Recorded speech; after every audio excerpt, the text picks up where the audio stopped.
नमस्कार दोस्तों, आशा करता हूँ आप लोग अच्छे होंगे। तो आज हम लोग जो previous year question paper summer 2019 exam उसका जो मॉडल आंसर पेपर है उसके ऊपर हम लोग डिस्कस करेंगे। ये इससे कि हमारे आने वाले एक जो एग्ज़ाम है उसमें काफ़ी हद तक जो है थोड़ा मार्गदर्शन हो सकता है या फिर समझ सकते हैं। तो देखते हैं, डिस्कस करते हैं। और ये इम्पोर्टेंस जो सजेशन है ये ऑलरेडी हम लोग डिस्कस कर चुके हैं। अभी हम लोग देखते हैं क्वेश्चन। तो क्वेश्चन जो है ये जो क्वेश्चन कौन से चैप्टर का है वो हम लोग बात करेंगे, और वो क्वेश्चन जो है इम्पोर्टेंट है या नहीं वो इम्पोर्टेंट वो देखेंगे। तो कल हम लोग पिछले वीडियो में देखे थे कि 2 मार्क का क्वेश्चन जो आता है और वो हमें जो है 5 क्वेश्चन छुड़ाना है।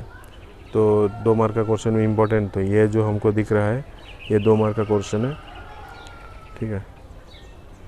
तो इसमें दिख रहा है कि क्वेश्चन नंबर 1, तो draw symbol of the following exhaust fan और सेकंड बेल। तो ये क्वेश्चन जो है फर्स्ट चैप्टर का, इसमें जो पूछा गया है कि एग्जॉस्ट फैन और बेल का सिंबल ड्रॉ करो। तो ये है तुम्हारा एग्जॉस्ट फैन का सिंबल और ये है बेल, ठीक है। नेक्स्ट जो क्वेश्चन है, state any 2 difference between residential and commercial wiring. तो ये इम्पोर्टेंट क्वेश्चन है क्योंकि ये जो क्वेश्चन है ये है हमारे सेकंड चैप्टर का। तो सेकंड चैप्टर में रेजिडेंशियल एंड कमर्शियल वायरिंग का कमर्शियल इंस्टॉलेशन वो चैप्टर है, दोनों चैप्टर इसमें कंपैरिजन पूछा है। तो ये पैरामीटर देखे हैं, तो लोड कैपेसिटी और types of supply, initial cost and type of load. और ये जो है residential wiring and commercial wiring, इनके पैरामीटर के हिसाब से जो रेजिडेंशियल वायरिंग लोड कैपेसिटी जो रहता है वो लेस रहता है, कम रहता है, और कमर्शियल वायरिंग में जो है वो हाई रहता है। टाइप्स ऑफ सप्लाई जो है ये सिंगल फेज़ रहता है डोमेस्टिक में या रेजिडेंशियल वायरिंग में, और कमर्शियल में जनरली 3 फेज़ में रहता है। इनिशियल कॉस्ट जो रहता है रेजिडेंशियल वायरिंग में लेस रहता है, कमर्शियल वायरिंग में हाई रहता है, क्योंकि उसमें केबल के थ्रू, क्योंकि लोड कैपेसिटी ज़्यादा रहता है, फिर वो इंस्टॉलेशन वगैरह जो है वो पैनल वगैरह लगाना पड़ता है, और वो बस बार के थ्रू लोड डिस्ट्रीब्यूट वगैरह होता है, इसलिए ये जो है इसका इनिशियल कॉस्ट जो है काफ़ी ज़्यादा रहता है कमर्शियल वायरिंग में। उसके बाद है टाइप्स ऑफ लोड। तो रेजिडेंशियल वायरिंग में लोड जो जनरली रहता है मैक्सिमम जो है लाइटिंग लोड रहता है, पावर लोड जो है वो कंपैरेटिवली लाइटिंग लोड से वो कम रहता है, जबकि कमर्शियल वायरिंग में पावर लोड जो है ज़्यादा रहता है और लाइटिंग लोड जो है वो थोड़ा कम रहता है कंपेयर टू पावर लोड, ठीक है। तो ये सेकंड चैप्टर का क्वेश्चन। ये जो हमको दिख रहा है स्टेट आई रूल 29, ये है हमारे पहला चैप्टर का क्वेश्चन, जहाँ पे हमको रूल पूछा गया है, रूल नंबर 29। तो रूल नंबर 29 क्या है?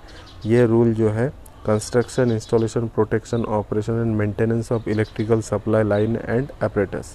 तो ये जो रूल है ये रिलेट करता है जो हमारा कंस्ट्रक्शन या फिर इंस्टॉलेशन या फिर प्रोटेक्शन या फिर ऑपरेशन या फिर मेंटेनेंस, ये जो इलेक्ट्रिकल सप्लाई लाइन है या इसका apparatus का जो ये construction, installation, protection, operation and maintenance है उसके रिलेशन।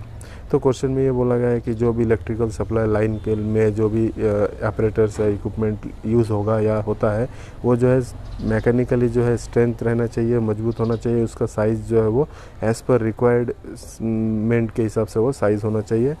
प्रोटेक्शन वगैरह जो है उसमें जो लगाया जाएगा वो IS जो स्पेसिफिकेशन है इंडियन स्टैंडर्ड उसके हिसाब से वो प्रोटेक्शन होना चाहिए। तो ये रूल नंबर 29। उसके बाद जो है next question, list 2 example of commercial installation, ये सेकंड चैप्टर का है। तो इसमें हमको ये इंपॉर्टेंट क्वेश्चन है, आ सकता है 2 मार्क के लिए, कि ये जो है 2 एग्जांपल ऑफ कमर्शियल इंस्टॉलेशन। तो इसमें जो है एग्जांपल ऑफ कमर्शियल इंस्टॉलेशन देखे हैं, जैसे कि हॉस्पिटल है, स्कूल है, कॉलेज है, बैंक है, और शॉपिंग मॉल है, large temple, auditorium, cinema theatre, showroom, hostel वगैरह, ये सब जो है तुम्हारे कमर्शियल लोड में आता है।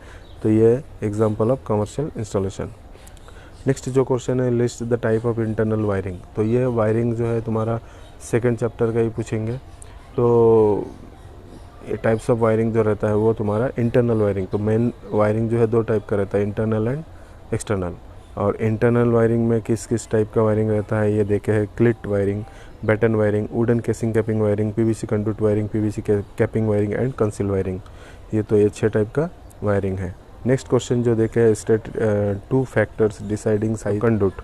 तो कौन से फैक्टर्स है जिसके ऊपर ये जो कंडक्ट का साइज़ वो डिपेंड करता है, तो कुछ फैक्टर्स है यहाँ पे जो है तुम्हारा फैक्टर्स 4 फैक्टर देखे हैं जिसके ऊपर तुम्हारा कंडक्ट का साइज़ डिपेंड करता है। तो पहला फैक्टर है कि टाइप्स ऑफ वायरिंग मेथड, इसमें कौन से मेथड ऑफ वायरिंग को अडॉप्ट किया गया है उसके ऊपर डिपेंड करता है। And number of wires carried out through the conduct, तो उस कंडक्ट से कितना वायर जो है वो पास होने वाला है उसके ऊपर डिपेंड करता है। एंड से नेक्स्ट जो है वो साइज़ ऑफ वायर, तो वायर का साइज़ क्या रहेगा 1.5, 2.5, 4, 6, उसके हिसाब से वो कैपेसिटी जो है वो decide. Size of wire required for सब सर्किट। एंड नेक्स्ट जो है वो फ्यूचर एक्सपेंशन, फ्यूचर में अगर एक्सपेंड करने का प्लानिंग है तो उसको कंसिडर करते हुए कंडक्ट का साइज़ जो है वो डिसाइड होगा। तो ये भी इंपॉर्टेंट क्वेश्चन में आता है, इंपॉर्टेंट क्वेश्चन।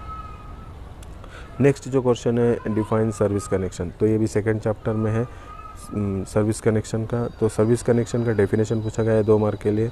तो इसमें जो है it is the input conductor और wire which is carried out from the supply company pole to the consumer main board और प्रीमाइसेस। तो डिस्ट्रीब्यूशन पोल से लेके हमारे जो एनर्जी मीटर तक का जो सप्लाई है उसी को कहा जाता है सर्विस कनेक्शन। नेक्स्ट क्वेश्चन जो है वो स्टेट द फंक्शन ऑफ बस बार, बस बार का फंक्शन क्या है। तो फंक्शन ऑफ बस बार जो है, बस बार का काम है distribute the load on 3 phase 4 wire system. बस बार में क्या रहता है कि 4 बस बार रहता है, उसमें RYB एंड फोर्थ जो रहता है वो न्यूट्रल रहता है। तो लोड को डिस्ट्रीब्यूट करने के लिए उसका यूज़ होता है। नेक्स्ट जो है to provide number of connection of incoming line and to provide easy way to connect number of sub circuit.